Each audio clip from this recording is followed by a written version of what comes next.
오늘 성경 말씀을 보면 묵은 누룩을 버리라, 묵은 누룩을 버리라 이렇게 말씀합니다. 묵은 누룩, 묵었다는 것은 오래되었다는 뜻이죠. 누룩은 성경에 보면 부정적인 의미로 사용되기도 하고 긍정적인 의미로 사용되기도 하는데, 오늘 본문에서는 부정적인 의미로 사용되고 있는 것을 볼 수가 있습니다. 이 누룩은 예전에 빵을 찔 때, 빵을 구울 때에 밀가루에 이 누룩을 넣어서 요즘은 이제 이스트가 있기 때문에 뭐 그렇게 안 하는데, 이 누룩을 넣어서 밀가루를 부풀리죠. 그래서 이 빵을 구우면 그 빵이 부드럽죠. 맛있고 부드러운 빵이 되는데, 물론 이제 그 누룩은 어떤 전파력을 의미하죠. 그러면 오늘 묵은 누룩을 버리라고 말씀하고 있는데, 그 묵은 누룩이 무엇인가?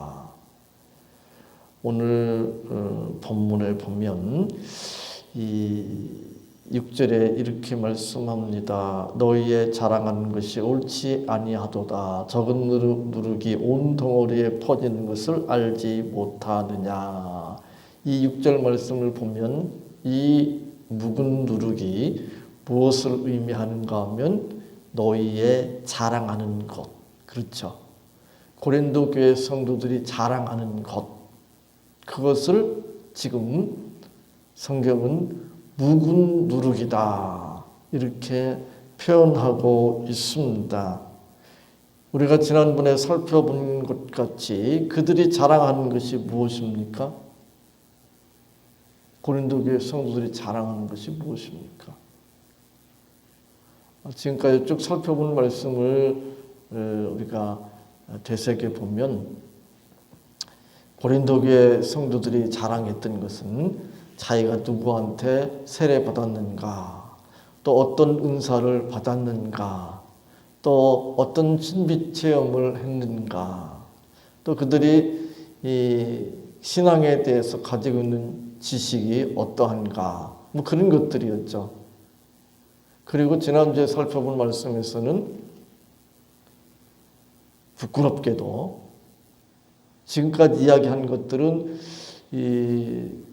오늘날 그 교회에서도 일반적으로 자랑하는 것들이기도 하죠.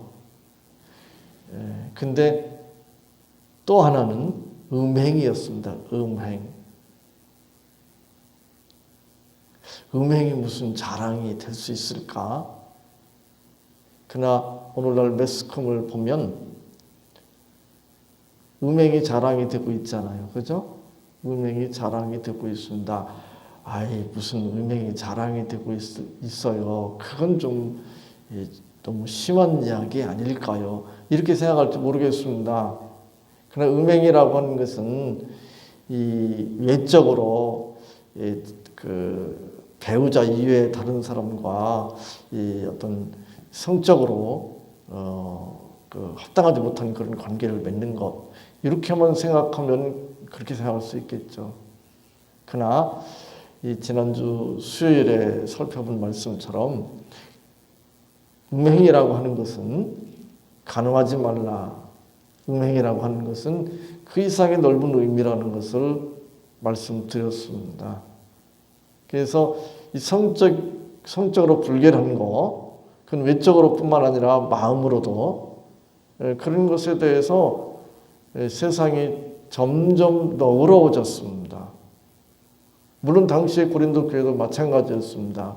왜 그랬는가 하면 고린도 지역이 이방 우상을 섬기는 신전들이 많이 있었고, 그 이방 우상을 섬기는 신전에 일종의 사제들이죠. 여사제들이 있었는데, 그 여사제들은 이 음행을 신앙적인 의미에서, 그들의 우상을 섬기는 신앙이죠. 신앙적인 의미에서 음행을 정당화했습니다. 음행을 행했습니다.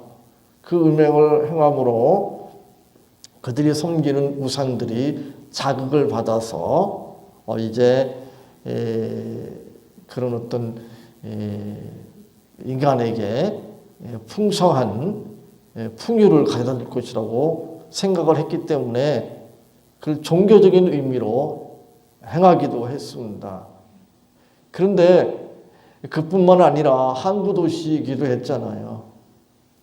예전에는 항구 도시가 그런 그 성적인 그런 욕구를 채우는 선원들이 채우는 그런 곳이기도 했잖아요. 그러니까 성적으로 문란했습니다.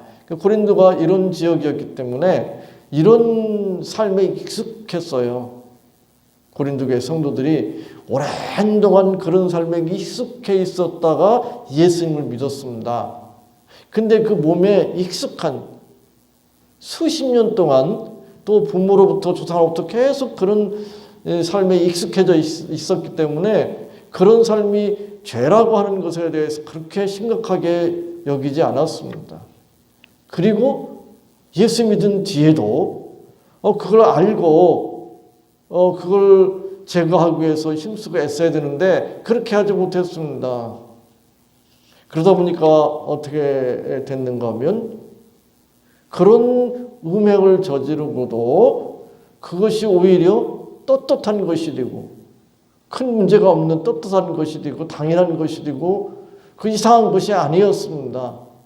그리고 그 사람들이 오히려 교회에서 활개를 치는 그런 참 서글픈 현상이 벌어졌습니다. 그리고 다른 성도들이 그런 사람에 대해서 제재를 하지 않습니다. 성경은 그것에 대해서 더 슬퍼하고 한탄할 일이라고 지적하고 있습니다. 제가 지난번 설교에도 말씀드렸지만 이걸 이제 성적인 것만 아니라 좀 더 넓혀서 우리가 생각해 볼 필요가 있습니다. 이 천주교, 정교회, 심지어 무속신앙까지 아우르는 교회 연합 운동을 점점 한국 교회가 너그럽게 받아들입니다. 그것을 이상하게 생각하지 않고 당연한 것처럼 여기는 그런 상황 가운데 있습니다. 그래서 제가 말씀드렸지만 어떤 큰 교회에 지금은 은퇴하고 원로 목사님이 되었지만 아직도 활동하고 있는 어떤 목사님이 그것에 대해서 관용, 포용, 사랑 그런 의미로 이야기를 하고 있단 말이죠. 그러니까 고린도 교회도 그런 걸 이렇게 용납하는 것에 대해서 우리는 이만큼 열려 있다, 포용력이 있다, 뭐 그런 이야기잖아요. 제가 대학생 시절에 그 전도 그 세미나, 전도 훈련 해달라고 그래서 그 간사님하고 또 저하고 또 다른 그 형제 자매들하고 부여에 있는 어떤 교회에 갔습니다. 근데 그 교회 목사님 사택에서 그 식사를 대접받았는데 그 교회에 들어가는데 술병이 쫙 늘비하게 이렇게 진열되어 있더라고요. 목사님 댁에.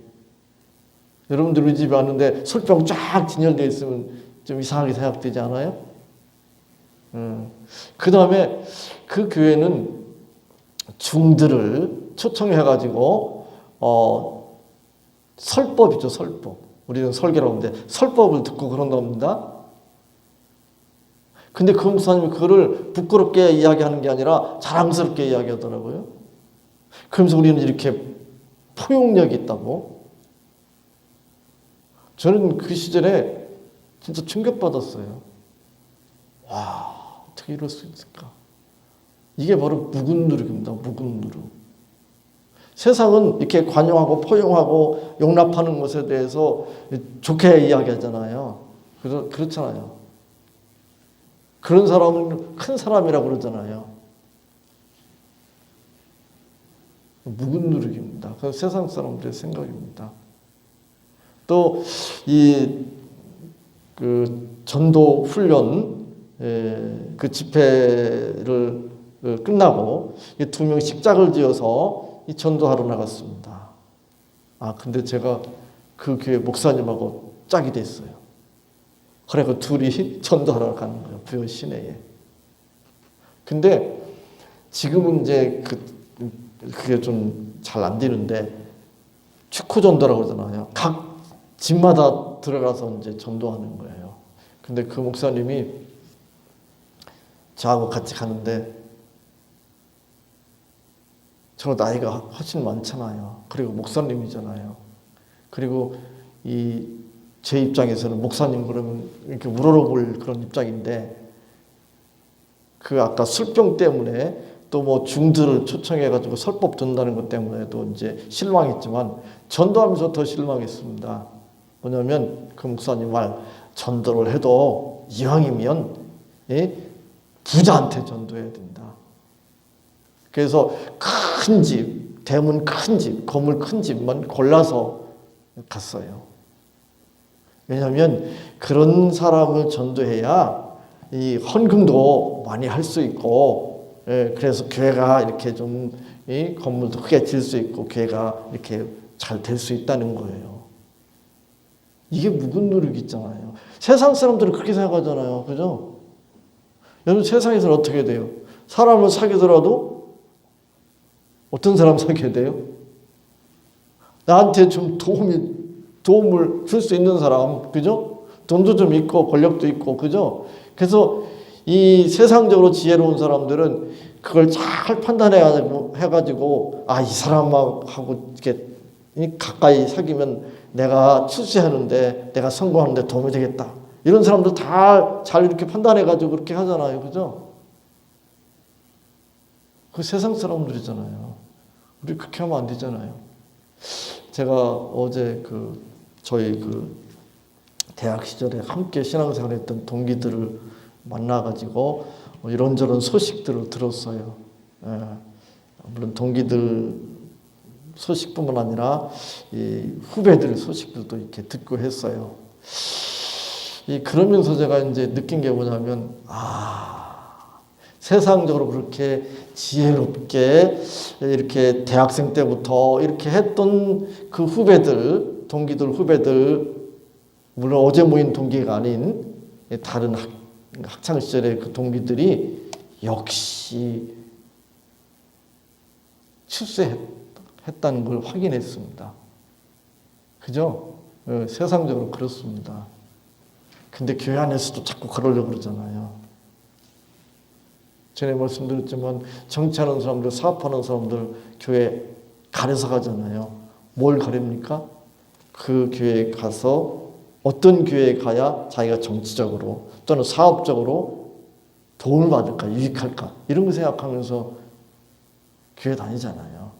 교회 옮겨 다니고 또 교회 안에서도 어떤 집사하고 또 어떤 장로하고 이렇게 가까이 하면 좀 자기 사업에 또 정치에 도움이 될까 이런 계산하면서 하잖아요. 그리고 그렇게 해가지고 그런 사람 사귄 거에 대해서 그런 사람하고 이렇게 친하게 된 거에 대해서 어떻게 합니까? 자랑하잖아요.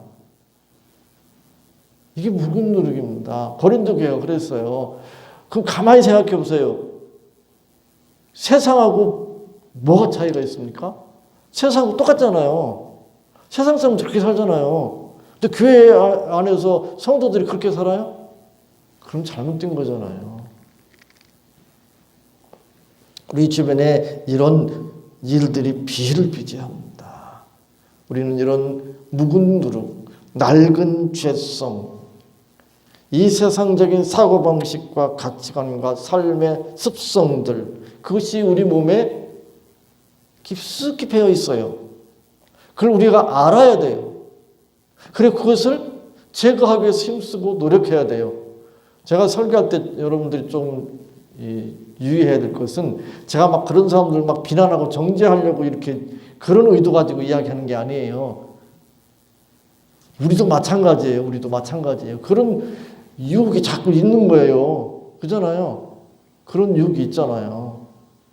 근데 그걸 아는 거잖아요. 안 믿는 사람들은 그거를 당연한 걸로 생각하고 그것을 자랑으로 생각하지만 우리는 그것이 자랑스러운 것이 아니라는 걸 알고 그것이 죄라는 걸 알고 내가 그런 일을 행할 때에 그런 욕심이 생길 때 유혹이 생길 때에 하나님께 무릎 꿇고 슬퍼하고 통탄하는 거잖아요. 아이 목사님 별 수 있어요? 예, 별 수 없어요. 안 믿는 사람들 또 다른 신앙생활 하는 사람들 그 사람들하고 50부 100부예요. 별 차이 없어요. 저도 유혹받고 저도 흔들리고 저도 그렇게 유혹에 넘어갈 때도 있어요. 근데 중요한 건 뭐예요? 우리가 그것이 죄라는 걸 아는 거예요. 그런 유혹이 생길 때마다 무릎 꿇는 거잖아요. 그런 유혹에 넘어갔을 때 슬퍼하고 한탄하고 그럴 수 있는 거잖아요. 다윗의 훌륭한 점이 그거였잖아요. 다윗이 다른 사람보다 윤리 도덕적으로 훌륭한가? 그렇지 않습니다. 그가 지은 죄들을 보세요. 세상 어떤 죄악된 사람들보다 못할 게 없잖아요. 그 밧세바 자기 성적인 욕구를 채우기 위해서 그 충성스러운 신하를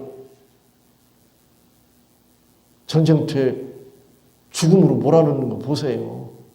그러고도 모르잖아요. 나단 선지자가 와가지고 책망하기 전까지는 모르잖아요. 여인이 한두 명도 아니었잖아요.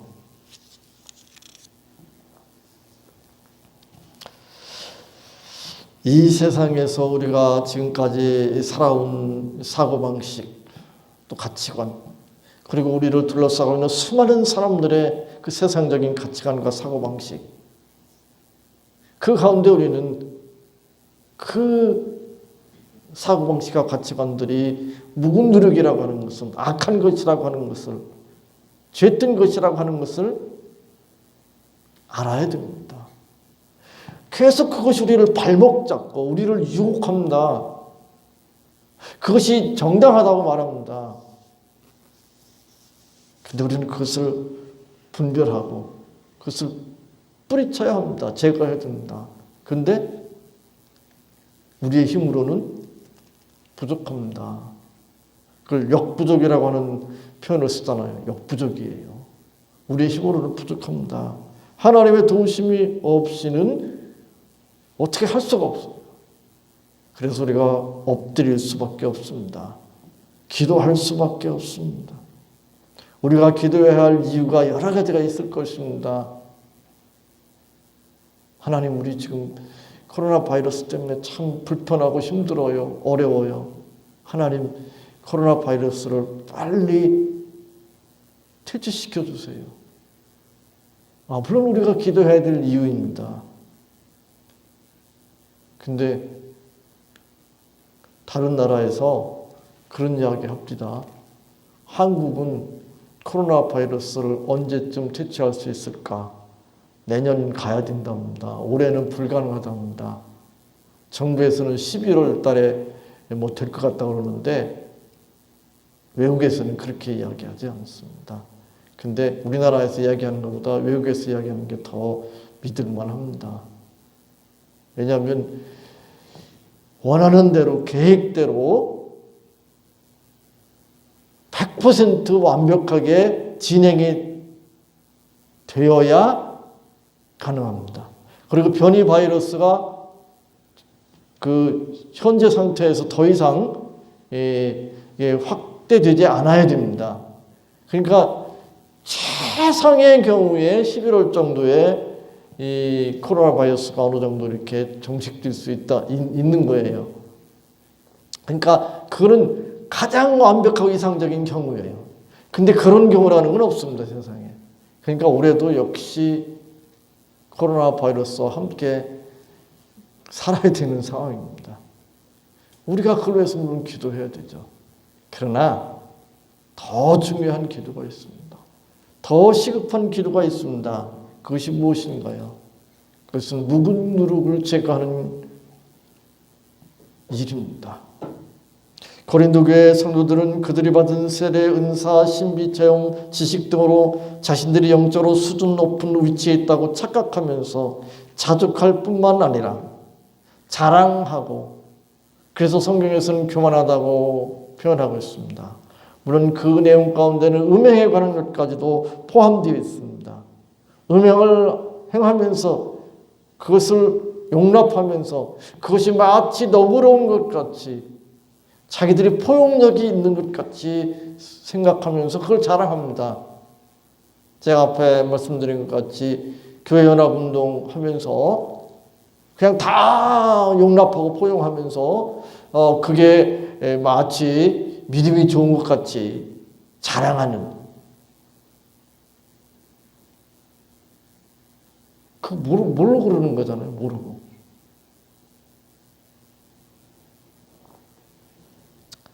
묵은 누룩, 오래된 죄성에 질질 끌려다니면서도, 옛삶에 익숙해져 있으면서도, 아직도 이 세상적인 가치관에서 헤어나오지 못하면서도 자신들이 누구한테 세례받았는가가 자랑이 되고, 어떤 은사 받았는가가, 어떤 신비 체험을 했는가, 또 어떤 지식을 가지고 있는가가 자랑이 되는, 그래서 그것으로 교만한 고린도 교회 성도들, 그것은 고린도 교회 성도들에게 국한된 것이 아니라고 하는 사실입니다.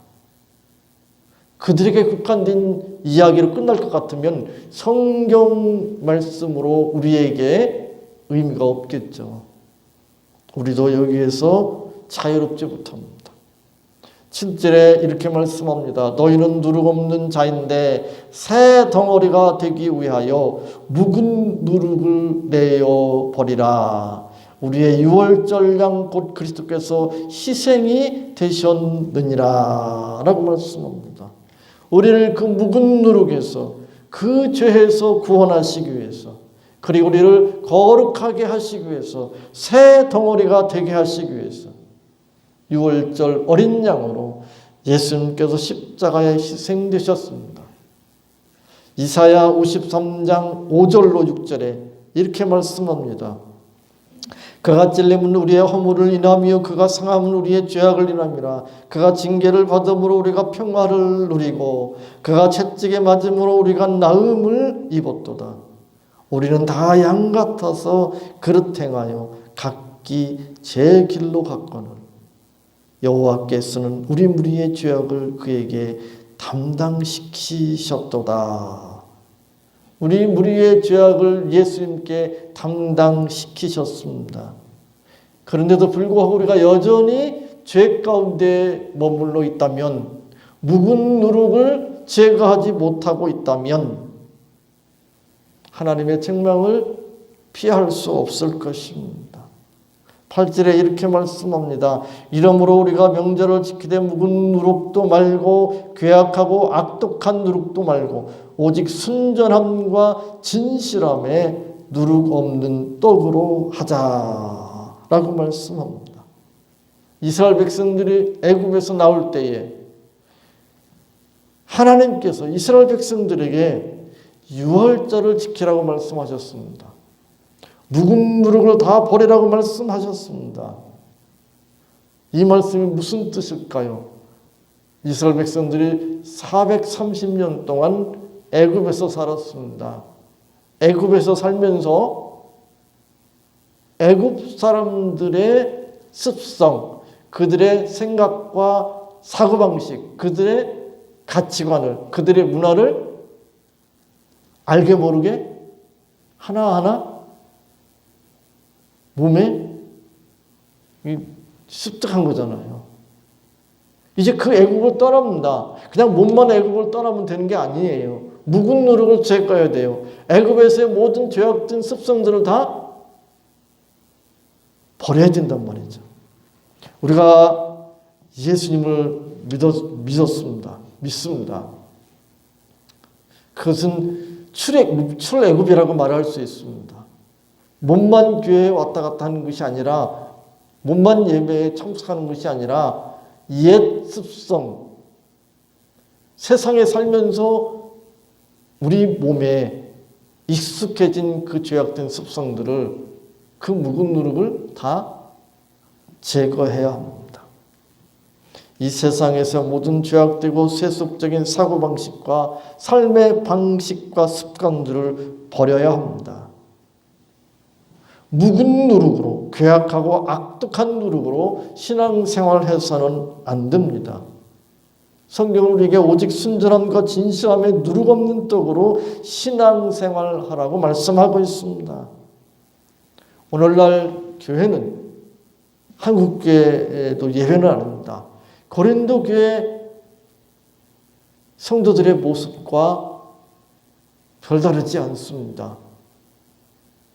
그들의 신앙생활의 목표, 그들의 신앙의 내용, 오늘날 한국교회와 현대교회와 별 차이가 없습니다.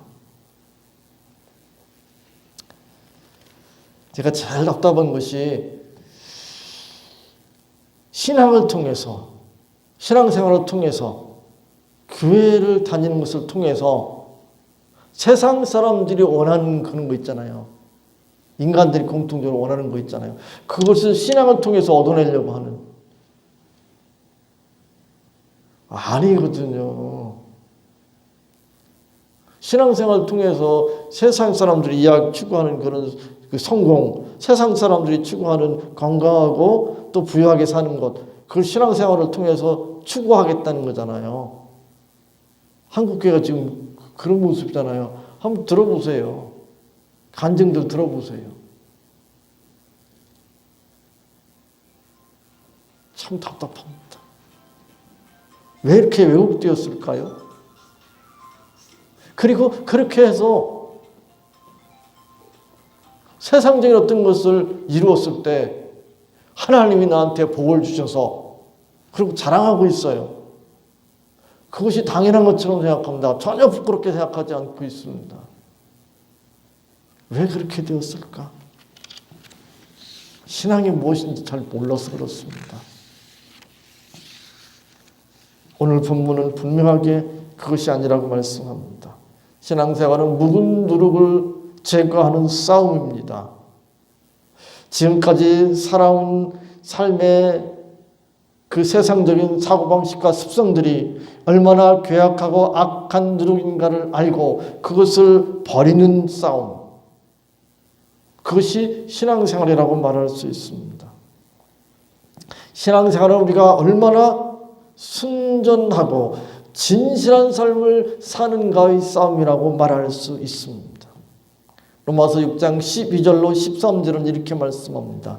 그러므로 너희는 죄로 너희 죽을 몸에 왕노릇하지 못하게 하여 몸의 사욕을 순종치 말고 또한 너희 지체를 불의의 병기로 죄에게 드리지 말고 오직 너희 자신을 죽은 자 가운데서 다시 산 자같이 하나님께 드리며 너희 지체를 의의 병기로 하나님께 드리라.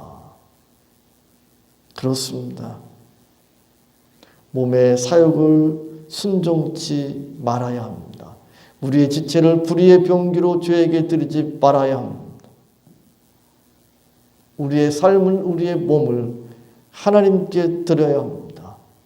우리의 지체를 의의 병기로 하나님께 드려야 합니다. 그것이 바른 신앙생활이고 복된 신앙생활입니다. 여러분 모두가 이런 삶을 살기를 사모하고 힘쓰고 애쓰시기 바랍니다.